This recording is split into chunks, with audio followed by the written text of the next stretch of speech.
Okay, I see we've started to record, so I'll go ahead and get going.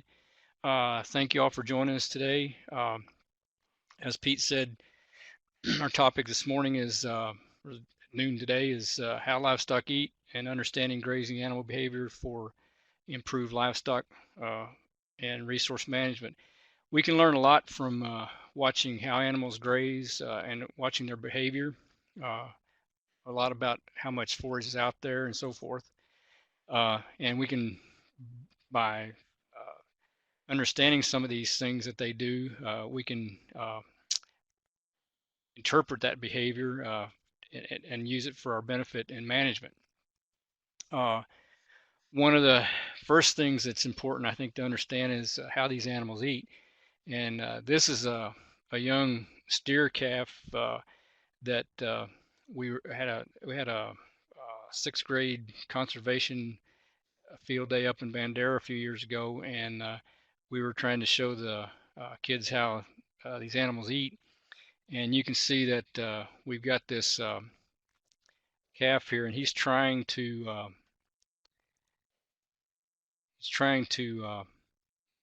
get a hold of that grass with his tongue, and he's trying to wrap his tongue around that grass. And that's the way cattle graze. They'll do that, wrap the tongue around the forage, and then give their head a little jerk and pull it into their mouth. And so that mouth, the way their mouth structure is built, has a lot to do with what they can eat efficiently. So a cow has a stiff upper lip. They don't have much mobility there, but they do have a mobile tongue. But it's a big, kind of thick uh, tongue, and built for gathering bulk and not for gathering small pieces of forage. And so if we look at the goats, and this follows over into deer as well. Uh, Goats have flexible upper lips, and if you've ever seen a goat eat, they'll pick leaves, individual leaves off of browse with their lips and tongue. They have a very flexible tongue, and so that allows them to not only eat grass but also to eat leaves off of uh, brush and trees that we call uh, browse. And so they're a goat can switch from grass to browse real easily because of this kind of mouth part. Uh, so that has a lot to do with what they can eat. And so the question becomes, what is forage availability? And so we can use frames like this to measure forage availability. We can go out and clip. In graduate school, I did a lot of clipping. I don't particularly like it, but had to do a lot of it. Uh, but if you're not clipping the right things, then you won't really know what forage availability of that animal is. For example, in this pasture here, what part of that standing crop are they gonna use? And these animals can be selective, so they're not necessarily going to use everything. And this is a good example here. We've got an area here that's not being grazed, and we've got an area over here that's being repeatedly grazed. So that whole standing crop is not necessarily what's available to them for forage. So again, that's because of selectivity and some other issues. So what's so basically, forage availability is not the total forage in the pasture, but it's the part of the plant material that animal chooses to eat. And cattle studies have shown in Central Texas, for example, that we can have as much as 85% of the diet from little blue stem and brown seed paspalum, just two grasses making up 85% of the diet. And then in Oregon, they did a study with steers, and 79% of the diet was coming from just two grasses. And what's interesting about that is that uh, besides the fact that they're being very selective, is that those two grasses only made up about 6% of the standing crop. So that other 94% of the standing crop isn't getting any use. And then in Australia, there was a study where they showed 80% of the diet coming from 1% of the standing crop. So these animals can be very selective, and we need to be aware of that in our management. So what are these grazing animals looking for? And the first thing that they're interested in, and the primary thing they're looking for, is young green leaves. And the reason for this is that those young green leaves have very little cell wall. They're very digestible. They're very palatable, assuming that the grass that we're talking about is a palatable grass. So that's number one. And then after young green leaves, they'll go to mature leaves. They're still after leaves. And then green stems. So there's a theme here. They're looking for green. And then next, they'll move to mature dry leaves. And the last thing that they want to eat, last thing they want to eat is dry stems. So they're always going to be looking for that green, and they're going to be looking for that green leaf, that young green leaf, if they can find it. And that has a lot to do with where they graze and so forth. And one of the things that we see in the springtime is that animals will chase green, and a lot of times people think, I mean, when in chasing that green, they'll also lose some weight. And a lot of times people think that that young green leaf has so much water that they can't get enough dry matter. Really, the problem is there's just not enough of that young green leaf out there for them to satisfy their nutrient requirements, and that's why they lose weight. It's not because of the water in the forage, because they can handle up to about 85% water in the forage and not affect their intake of dry matter. So here's some goats. This is actually at the Uvalde Center, a little trap that they used to run goats on, experimental goats on, and they're grazing here. And what we see is that actually they're just grazing the tops of those that grass. They're getting the leaves, the leaf blade, and they're leaving the stems alone. So again, that new green leaf is what they're after here. And that all grazing animals, all browsing animals are looking for green material first before they ever want to try to go to dry material. And this is a graph that's a study that Dr. Megan Clayton and I are involved in down in South Texas and around Hebronville. And what this is involving a grass called tanglehead. And the situation that they run into down there is that where they've taken cattle off and they're managing just for wildlife, tanglehead has become very aggressive. It's a native grass, but it's become very aggressive, and it's interfering with wildlife management, especially, for example, quail management.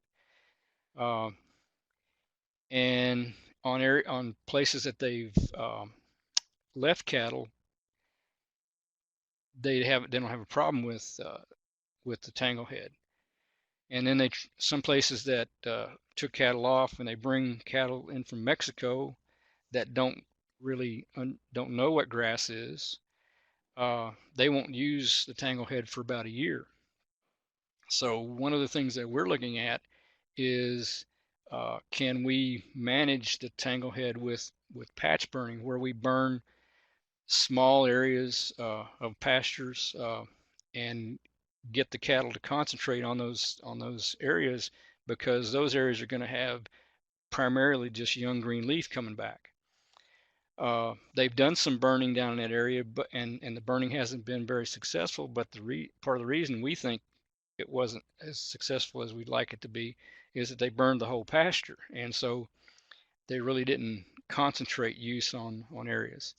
There's a really good example historical example from down in Brooks County, where they managed for quail, and they would burn 25 acre patches, a number of those each year. And then they'd turn heifers into that pasture, and so they'd have newly burned last year, burned the year before, and so they'd have different age structures on the grass, which is beneficial to the quail, and the cattle would help them maintain that structure. So basically what they were doing was patch burning and grazing. So what you see here is that they burned in February, and you can see that there's really no difference between uh, the grazed and ungrazed, or burned and unburned areas. But then the next month in March, uh, we see that the burned area has a lot more use. And what we're looking at here is we're using GPS collars on cows to track these animals, and so there's significantly more GPS collar points in the burned areas than non-burned, and then it carries over into May, and then it starts to uh, decrease in over here in July. We don't have as uh, much of a difference, and that's probably because the forage is drying up over there in July. But we have been able to, with the burning, concentrate use on those burned areas by having smaller areas that are burned. And the reason that they're doing that is that's where the young green growth is. So it's just taking advantage of cattle behavior. So how do these animals learn what to eat?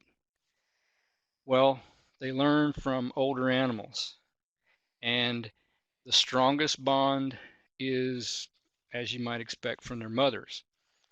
And there's actually, so the way they learn from their mothers is actually evidence that uh, they start to learn during gestation, that flavors are transmitted across the placenta, that the mother flavors in the food that the mother's eating transferred across the placenta, and then the offspring are more familiar with that flavor after they're born.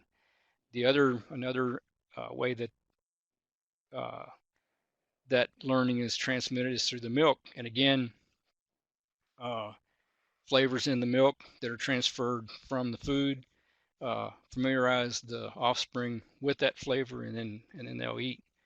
And uh, anybody that's ever, of course, heard of drinking milk and having an onion flavor in it, with cattle getting into onions or something like that, that's we know that flavors can be transmitted.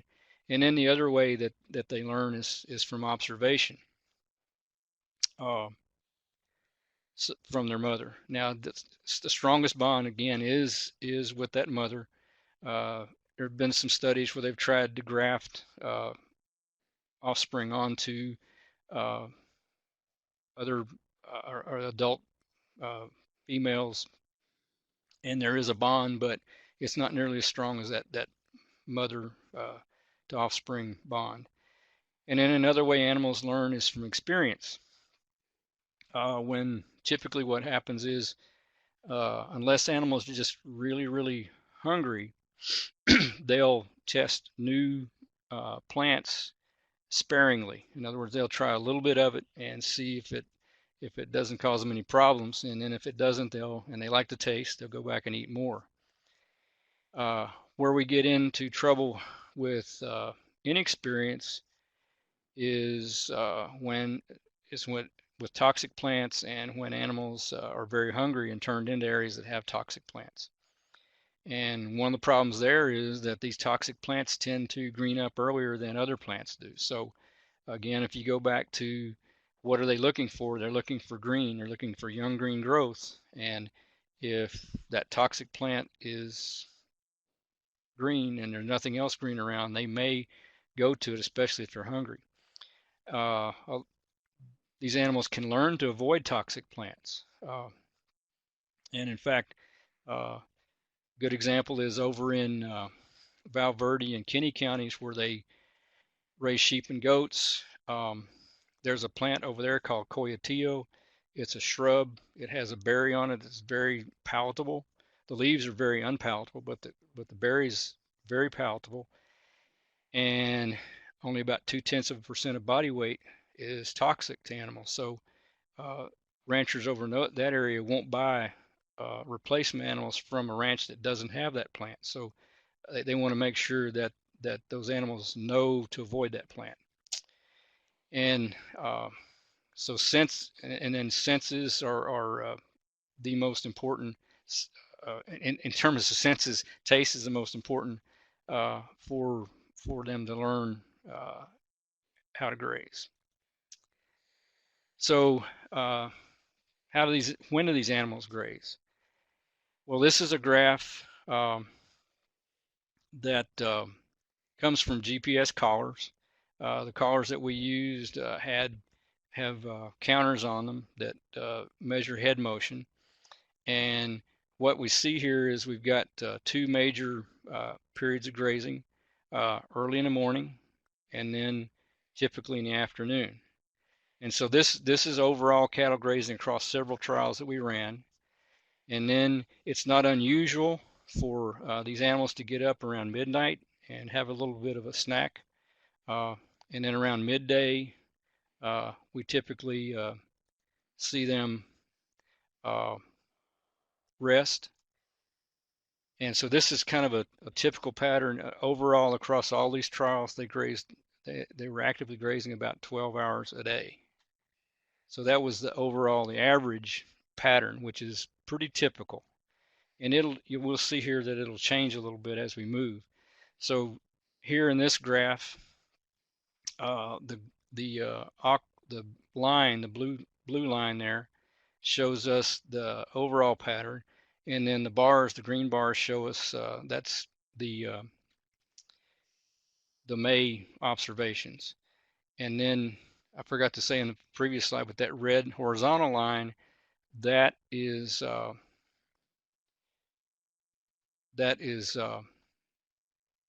the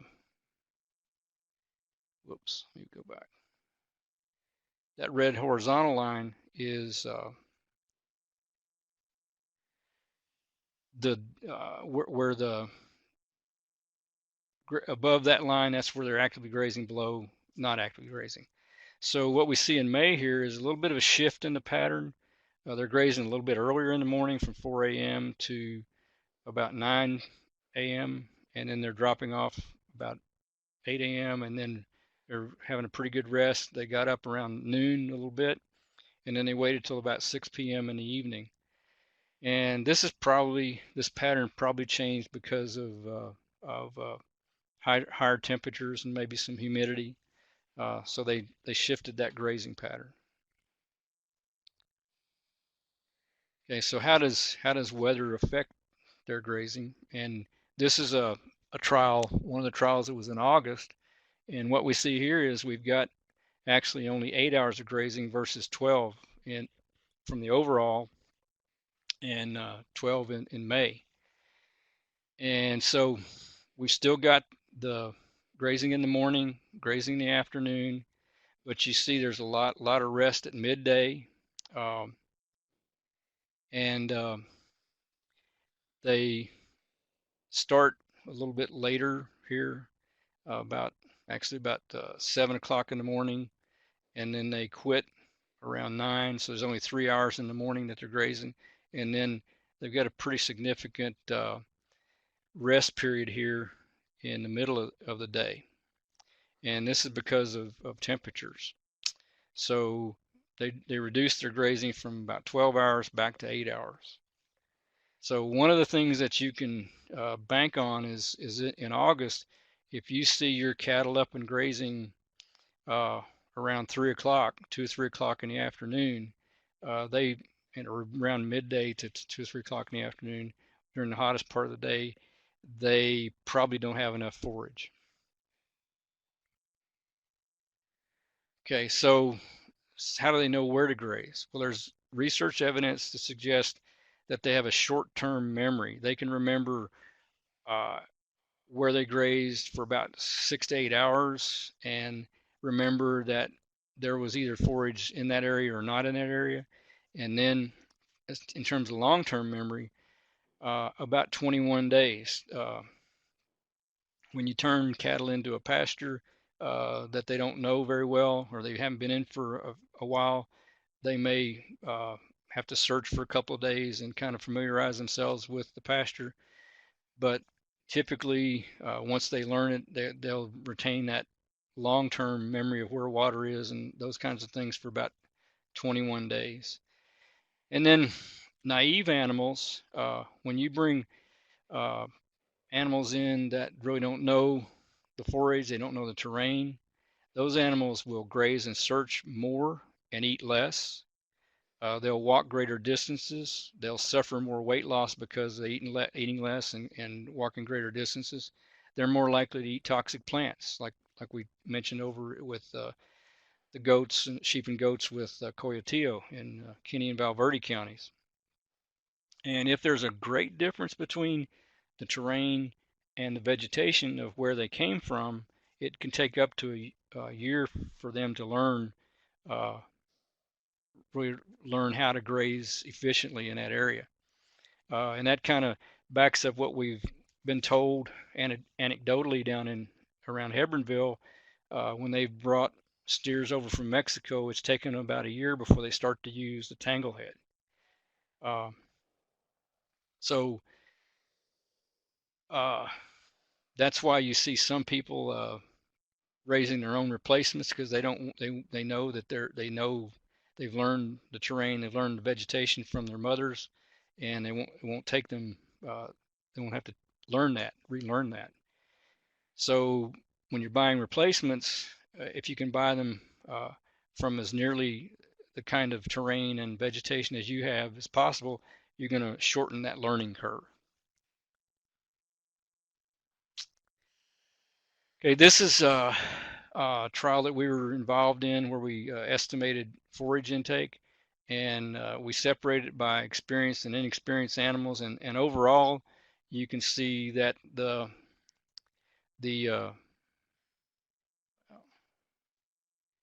that the yeah,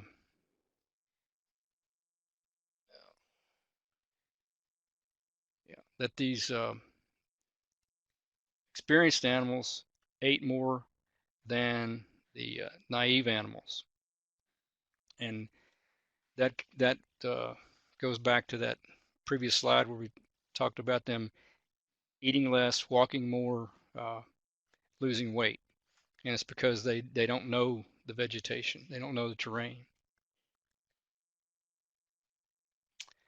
Uh, this slide is some data from California, and what it says is that even in lightly grazed situations or in closely grazed situations, when there's young new growth available, animals will spend more time searching for that new growth uh, than they will for mature growth. So again, it just reinforces that that's what they're looking for, that young green growth. And uh, and this slide is relates to that comment there about young green growth. This is in March, a trial run that we ran in March, and again that this line here, that's the overall uh, grazing behavior, grazing times. The March fits those, has the same pattern, but what you notice is that, for example, they're grazing here right at noon. They start grazing and graze heavily on into after like 6 p.m. And so we've got these animals that are grazing 17 hours a day versus 12 hours overall, 12 hours in May. And the reason for that is they're chasing that young green growth that was occurring in March. And so you can expect those animals to graze longer, searching for that kind of grass.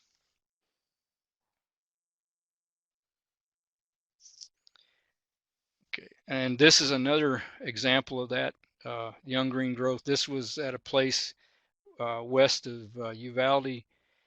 This is a February trial, and they were grazing here 14 hours a day. And their grazing pattern, they're grazing here from about 7 in the morning almost constantly. There's a little bit of rest here at noon, but then they're back up pretty quick at 2 o'clock in the afternoon, and they're grazing up until 7 o'clock in the evening here.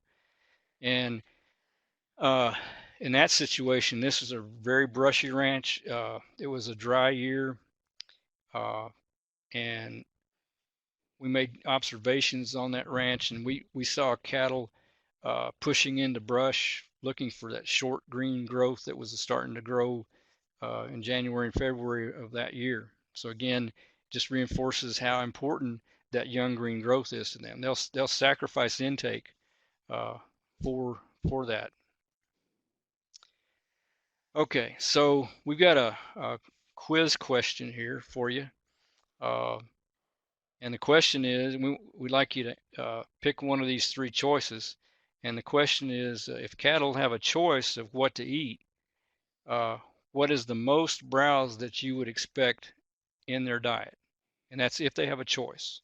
So pick one of these choices, and then we'll see what your answers are, and what the real answer is. As they answer the poll, let me say that if you have any questions, go ahead and type them out in chat pod at the bottom left-hand corner, and Dr. Lyons will answer them here after a bit. Okay. Yeah, we'll try to answer.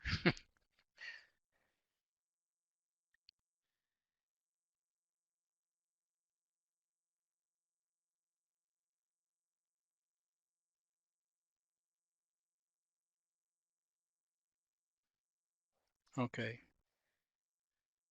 We about done with the poll, you think? I I think think so. everybody's probably answered. That's 14, 17. No, not everybody answered, but I guess maybe some people don't want to. Okay, so most people answered A, which is 12%. Yeah, so 70% of you said 12%, and only 17% said 50. So let's look at the next slide. We can close that poll. Okay. So this is a study actually done in South Texas, and whoops. Uh, the answer is 12%. If they have a choice, cattle in the winter would bump their browse consumption up to about 12%. Um, in other seasons, like in the spring, we can see it's only 2%. Again, in the summer, 3%, and then in the fall, 2%. So when grass is less available, and some of these browse species in South Texas are green, cattle will use a little bit more. But remember, cattle are not very efficient at using browse because of the kind of mouth part that they have, mouth structure that they have. Okay. All right. So what does it mean when cattle do this? When a cow, this cow is eating wahia, uh, and some people in South Texas think wahia is really beneficial to cattle, but my comment is that if it was as good as people think it is, there wouldn't be nearly as much of it as there is. And even in deer studies, what they've shown is that uh, you can only deer can only use about 20% in their diet to meet nutrient requirements for energy. So it's not very high in energy, and it has a higher crude protein content, but the digestible protein's not nearly as high. So we'll see cattle switch to browse when there's not much grass around, and you can see around this cow's feet here that there isn't much grass. Okay, and this is a graze out study that we did down in South Texas, and uh, what it's showing here is the amount of dietary browse in the diet of steers versus the grass standing crop. And what we saw there was that browse jumped here to above 20% when when we got below 500 pounds of standing crop. Above 500 pounds of standing crop, it pretty much stayed below 20%. Here we got about get out here around 1,000, between 500 and 1,000 pounds of standing crop, and we're getting back into less than 10%. But when we get uh, less than that 500 pounds of standing crop, that's when it really jumps up all the way up to 60 and 70% browse in the diet. And that's not a good sign. That's not a good situation for cattle to be in because they're not efficient at harvesting browse. And especially down in South Texas where just about everything has a thorn on it, they're even less efficient at harvesting it. So not a good sign when they're using a lot of browse. Okay, so some of the observations that we can make when we see cattle are gregarious, they're herd animals. They like to be around each other, and so what we see here is cattle grazing as a group. That suggests to us that there's enough forage. Here we've got a different situation. This is in the winter, and these young calves are spreading out, which suggests that there may not be enough forage for them. And you can also see on the ground, it doesn't look like there's that much forage. This is a study that was actually done in Montana. And at the beginning of grazing season, the subgroups were just about 14. At the end of the grazing season, uh, the subgroups were down here around 2. So what had happened was as forage decreased, and I'll show you that in the next slide here. This is what the standing crop was. Here we're looking at a little under 2,000 pounds of standing crop at the beginning of the season, and then about 700 pounds at the end. So as that forage availability decreased, they had to spread out to find forage. And that's one of the things, back to that Harris Ranch example, in January, February, we were seeing cattle in pairs. We didn't see more than two cows together. They were just spread out. So good indication that there may not be enough forage. Okay, another thing that we see cattle do is what's called patch grazing. And right here, we've got this little patch that's not being grazed. And this particular reason that's not being grazed is that there's a cow pie in there, a fecal pat.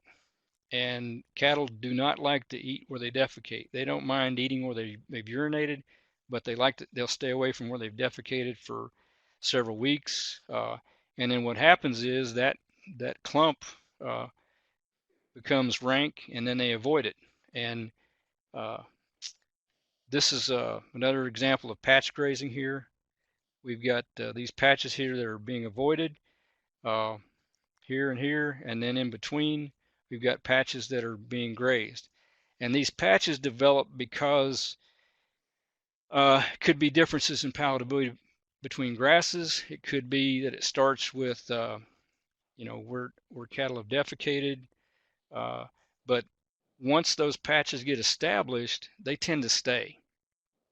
And one way to eliminate those patches is to do a prescribed burn to kind of level the playing field, and then maybe put cattle in an area like that with a high stock density for a short period of time, so that you kind of get level a playing field for the grasses.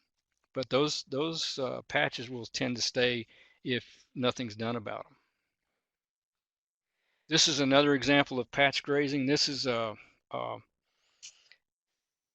winter annual crop. Uh, that's actually between out around Sabinal, which is a little bit east of Uvalde. And this pasture was tipped. This is back in the 90s, one of the few wet years we had in the 90s.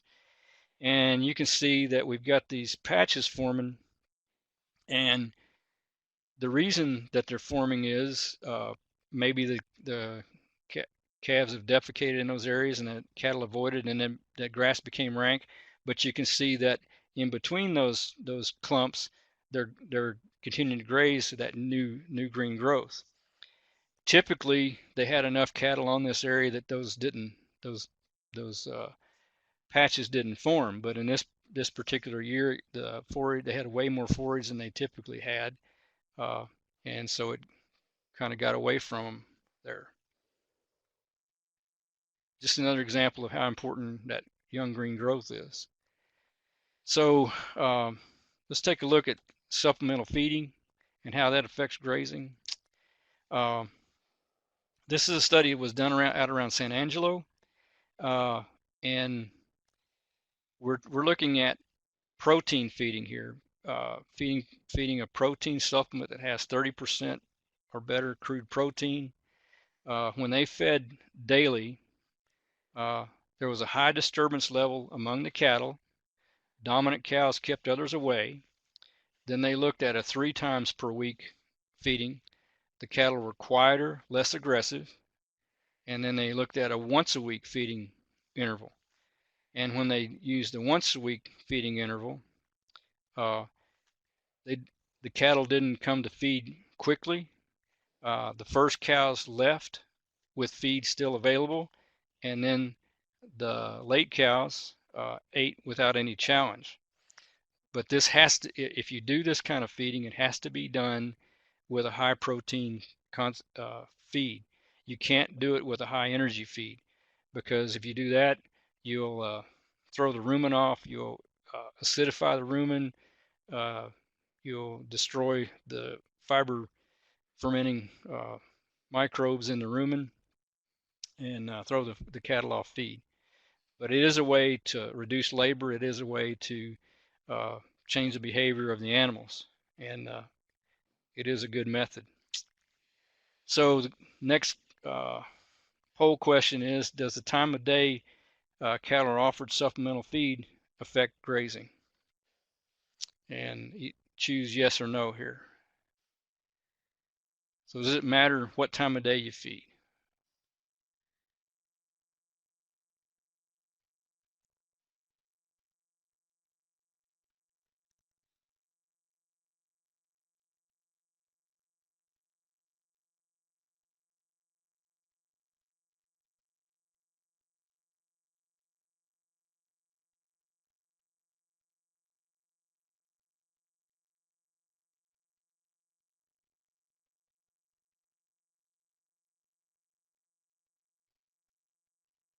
Okay. All right, looks like we got at least half people answered already. So about 87% are saying yes, and 13% are saying no. So we'll go to the next slide, Pete, and we'll look at the answer. Well, the answer is it does matter, and this slide doesn't prove it, but there is research to show that if you feed during these major feeding bouts, that cattle will stop grazing for 2 hours, at least 2 hours. In other words, if you come out here, at 6 in the morning or 7 in the morning, and cattle come to you for the feed, then they'll stop grazing for a couple hours. And what that does is that puts them on up here where they're going to start to rest. But the real problem is that they don't make up for that 2 hours they lost. So what you want to do is you want to avoid feeding during these major feeding bouts. So if you came in here and you fed around 10 o'clock or even around noon, then you'd cause less disturbance with your supplemental feeding. Or if you did the once a week feeding like we showed in one of the previous slides, that would have less disturbance. But it can have an effect. It can reduce forage intake. And especially if you're feeding every day, it would cause some problems. Okay, so this is kind of a review right here. Uh, forage, forage behavior and forage availability. If we see animals grazing for a long time uh, uh, on green growth, then we know the forage is limited. If it's on multi-species grazing, we know that they're being selective.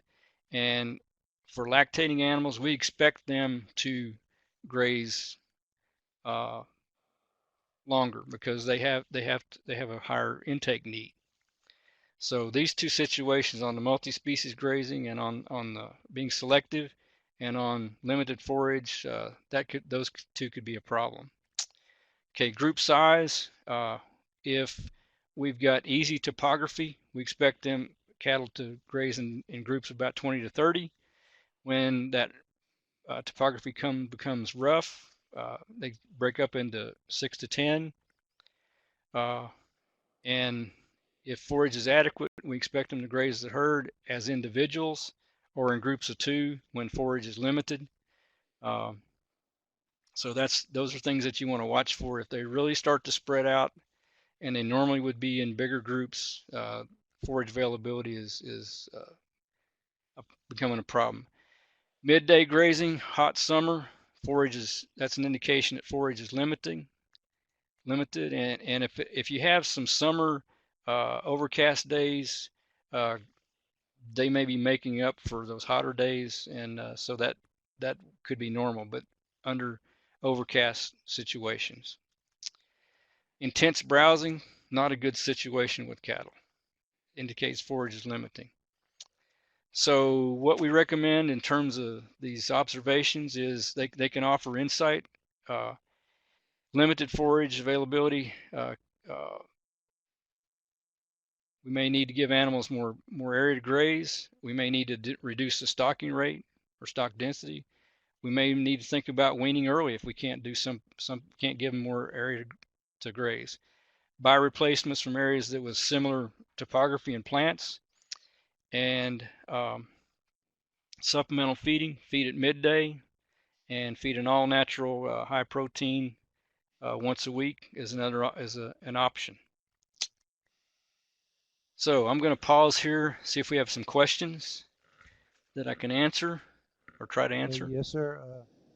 Yes, sir. We have a question, and if those of y'all have questions, feel free to type them out in the chat pod. We'll be answering. Jay asked, has there been a study or any information in reference to growing season of grasses and looking at the amount of grazing during it? Uh, well, we expect I mean, we expect the growing season to occur when we have peak rainfall events, and that depends on where you are in the state. But I mean, that's just, I don't know of a study that's dealt with that. Okay.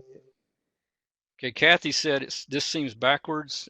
I'd need some more information about what seems Yeah. backwards to answer that for you. Yes. What she did is during the supplemental feeding, Yeah. when you're talking about feeding once a day versus multiple times a day, and I think you mentioned you want to feed once a day, and she says it seems backwards in her Well, comment. the study showed it may seem backwards, but what the study showed was if you fed every day, not multiple times during the day, but once a day, every day, the cattle were there was a high amount of disturbance. They basically fought over the food. If you fed 3 times a week, there was less fighting, and if you fed once a week, there was no fighting. The cows came at their leisure, ate, and there was the cows that would normally push other cows away. They ate their fill and they left food for the others. And so that's a study that's been documented. So it may seem backwards, but it works.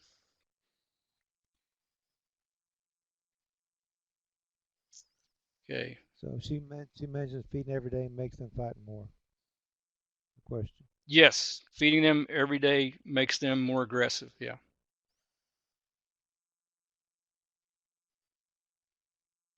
Looks like we have another question being typed by some folks.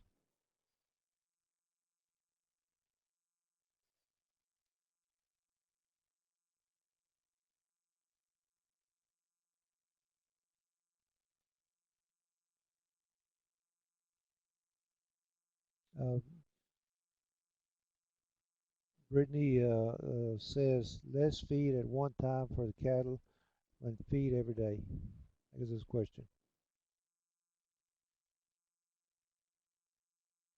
Okay, if you're going to feed 2 pounds a day, uh, every day, that's what you'd feed every day.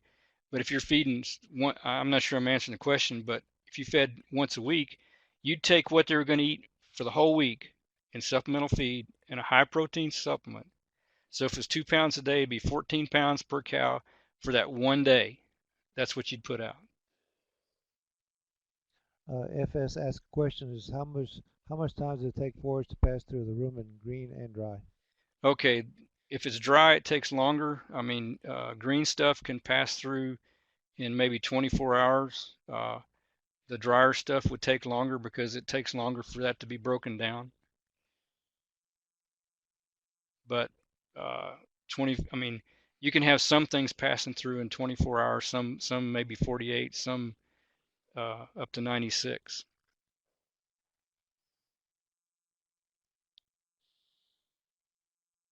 Okay. Looks like we have one more question being typed. And then can shredding reduce patching? Yes, shredding could reduce patching, especially if you go in there with a little higher stock density to get those cattle to use those areas. Cindy asked a question: says, at what point do you determine to move the cattle to another area?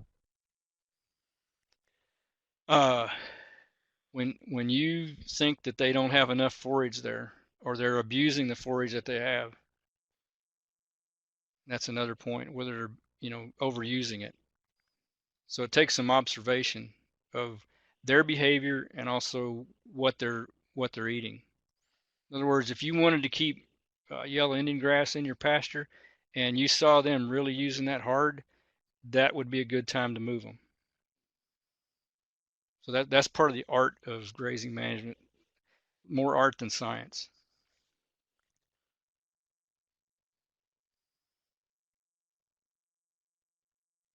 I guess that's it on the questions for now. Okay. All right. Well, we move to this is grazing distribution is part of behavior, or it's behavior affects distribution. We'd like even distribution, but we rarely get it. And so uh, back several years ago, we started looking at using GPS collars to monitor grazing distribution. And this is a cow that's fitted with one of those collars. This is one of the first. This is the first ranch that I worked on with the collars, and it's got two major range sites or ecological sites. Gravelly Redland and Low Stony Hill make up well over 95% of that particular ranch. And what we saw on that ranch was there was a 2.4 to 2.9 preference for the Gravelly Redland over Low Stony Hill on that ranch. And kind of remember that ratio there because you're going to see it again. This is one of the trials we ran. The green dots show where the cattle were, uh, and those blue circle and the red circle, that's a half mile and a mile from water. The water is located right here with that blue dot right there in the middle. This is a cell system, and uh, so what we saw was right there with that yellow circle I just drew. There was a lot of high concentration of GPS points, and what we saw was that that particular area. Here's what the take home message is that that area uh, had a lot of points, and it only made up about 9 to 12% of the area available to them. So they were concentrating their grazing on only 9 to 12% of the total area available. And so that's something to be aware of, that you can get some pretty heavy concentrations on small areas on a ranch, even though they have a lot of area available to them. And then this particular circle I drew in pasture 10, you see that there's not one GPS point in that pasture. And the gate was open, so we went down and we started looking at the pasture, and this is what it looks like as you walk into that pasture. You know, uh, we've got a sendero here, we've got electric fence, and we've got an area there that they could get through, uh, but they chose not to go in there. And so the question was why? Well, the reason they didn't go in there, there were big rocks like this on the ground that they didn't like walking on. And then to the right, there's a big wall of brush that is impenetrable, and so they avoided that area. And so there's a plug at the top of that, at the entrance to that pasture, that keeps them out of that pasture. So that's, you know, those are things that you need to kind of keep in mind when you're designing pastures, is what might keep them from using parts of this pasture. And so what we did was we started, once we saw what was going on there, we started measuring rock cover. And what we saw was that when we got to 30% rock cover, above 30% rock cover, essentially there was no use in those areas. So kind of keep that number, that threshold number in mind. And a good indication of rock cover is if it's difficult for you to walk on, it's going to be difficult for a cow to walk on, because they have 4 feet versus your 2. I'm a big proponent of using water access to influence grazing distribution. And in this particular pasture, it's about 240 acres. There are 2 water points, here at the north and here at the south. In this particular picture here, they're both water sources are available. And what we did is we turned the south water off, and you'll notice that now the cows are congregated up here at the north end of the pasture, primarily in that gravelly redland site that they like. Okay, so what we did is we turned this north water off and the south water on, and now we pulled them back into the south. So we were never able to overcome their preference for this area up here. There were still more GPS points per unit per acre up there, but we were able to distribute grazing better when we pulled them in to where they didn't want to go. So when we turned this north water off and this south water on, this low stony hill down here, very rocky in this area, right, especially in this area right in here. It's also pretty woody right here, but it's rocky in this area as well. So you have to pull them in to those kind of areas. This is a ranch out in West Texas in the Davis Mountains. And this is when I went onto this ranch, we drove in the pasture, and the ranch owner said, well, this isn't a very big pasture. It's only 4,000 acres. And I thought, well, wow, to me that's a pretty big pasture. But he was not lying, because he had 10-12,000 acre pastures adjoining this one. So anyhow, the yellow line around the outside here, that's the fence, and then these blue dots here, those are watering points here and here. And during the trial, we had 2 water points on this one and this one here. And what they do there's no internal fences. What they do to get cattle to move is they will turn the water off, let the cattle drink the water down in those troughs, and then turn the water on where they want them to go. So during that trial, you can see that we had cattle around this point, this watering point, and cattle around that watering point. And you also probably notice is that we didn't have cattle coming down this area. They didn't come over this area. And so there are physical barriers that are keeping them out of those areas. Brush or rock or something like that, or terrain. This is another ranch in the plateau, and again, what we're seeing here is a 2.5 to 1 ratio for preference for gravelly redland over low stony hill. This area that I just outlined, there's no GPS points in that, so we went in ground truth right here where the dot is, and this is what we saw, a wall of brush. And so we developed a brush density scoring system. 0, there's no brush in front of you. Up, you get to 4, it's hard to get through. 5, you can't crawl through it even. And so when we got to a score of 3, we drop off to 25%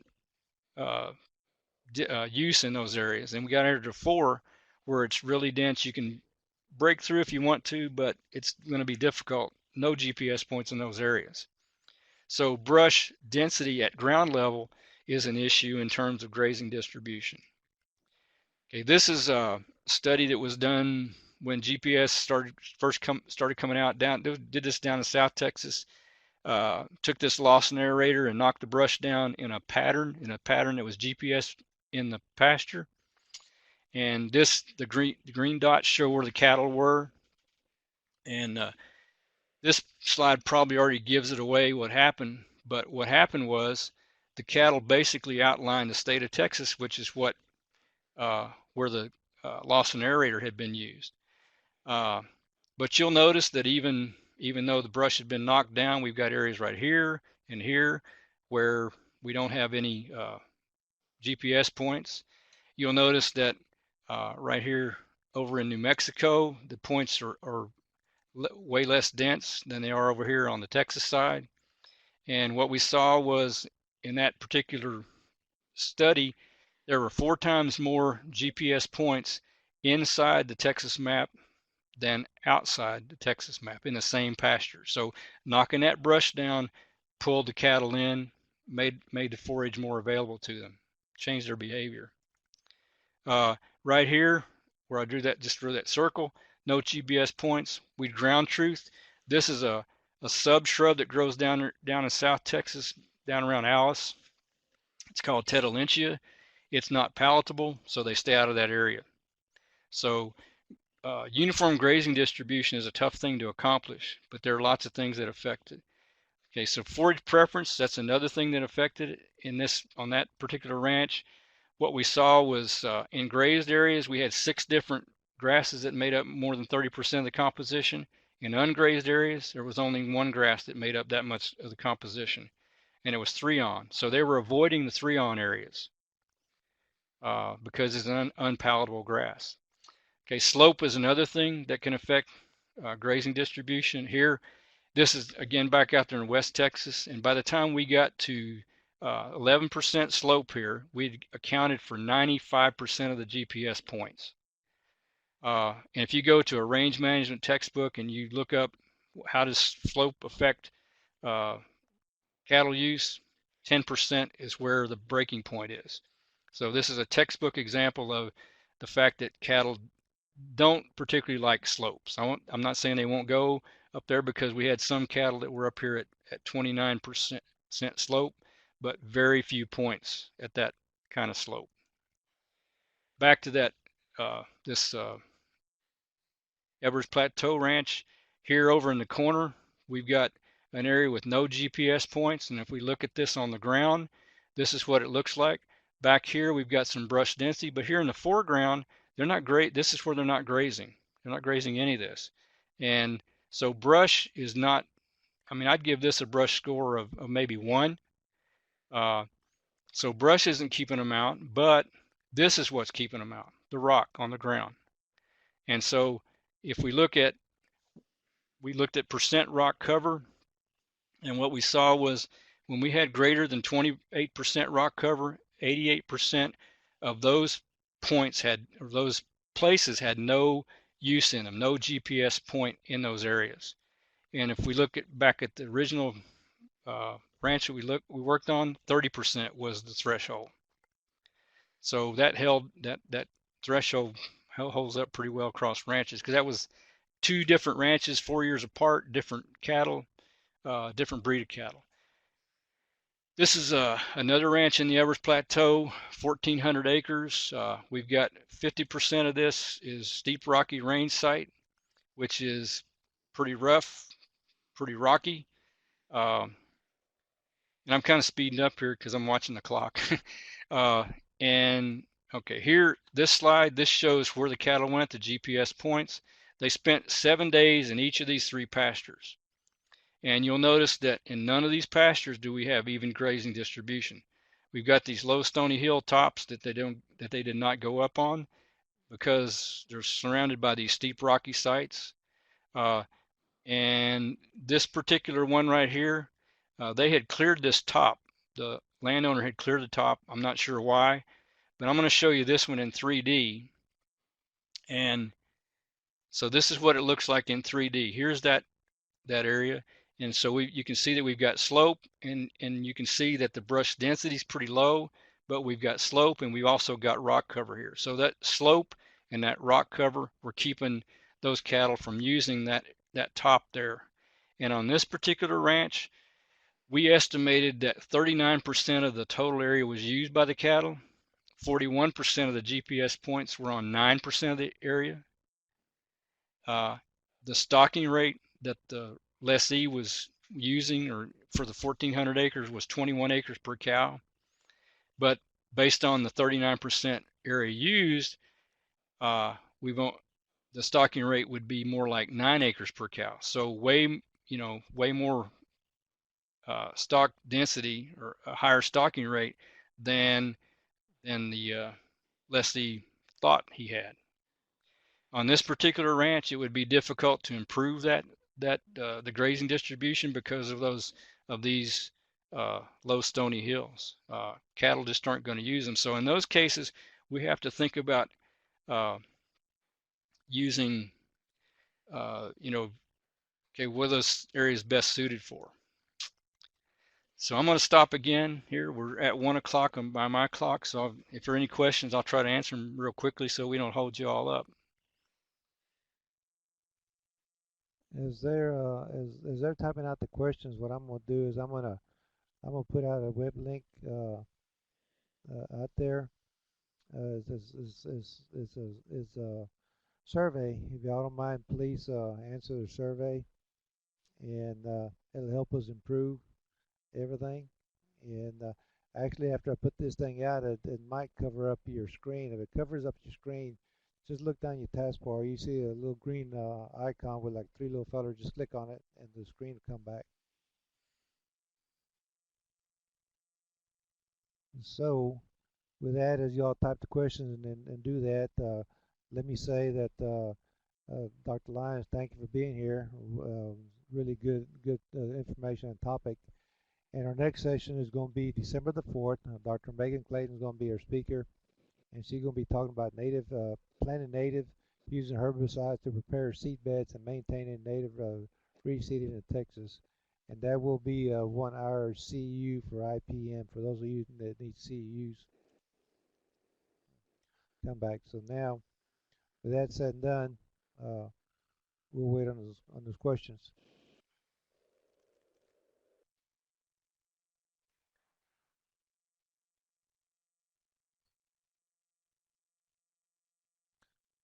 Again, if you can follow us on Facebook. If you go to facebook.com/txrange, you can catch more information there. Some really helpful videos and information we put on our Facebook page.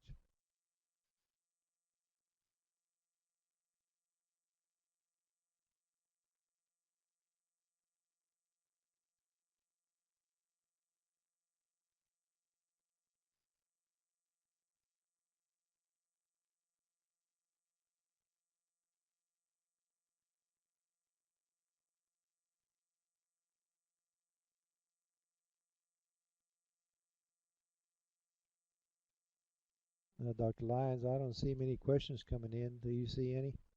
Nope, haven't seen any, so I guess we're done. I see somebody typing. Thank you all for coming, spending an hour with us.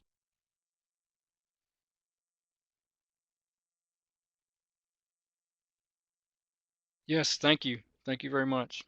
Appreciate your attendance.